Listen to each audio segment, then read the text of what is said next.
Semata-mata kita duduk belajar, pergi masjid tu, pergi masjid ni, kilik kitab tu, kilik kitab ni, dengan kita tidak mengamalkan ilmu yang kita belajar, ilmu tu sama sekali la ya'khudhu bil yadi. Ilmu tu tidak dapat memberi pertolongan kepada kita daripada hari akhirat.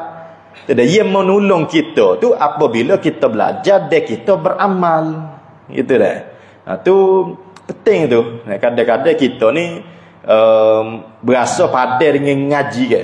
Duk ngaji dah tak apa, duk ngaji dah tak apa. Padahal amalan kita tu teruk gitu dah. Kitabnya 50 butir, tapi zikirnya tak sampai 50 sehari gitu dah. Jadi masjidnya duk jujuk gi tu masjid ni, tapi semayanya supaya sampai tak ngaji juga, tu tak ada faedah tu. Jadi apa faedah dia duk jujuk masjid, duk ngaji kitab tu, ngaji kitab ni, berguru dengan orang tu, berguru dengan orang ni, tapi amalan dia sama. Supaya sampai dia tak ngaji tu, tak ada faedah gitu. Nah, ilmu tu hanya bermanfaat apabila kita beramal dengan ilmu tu. Baik.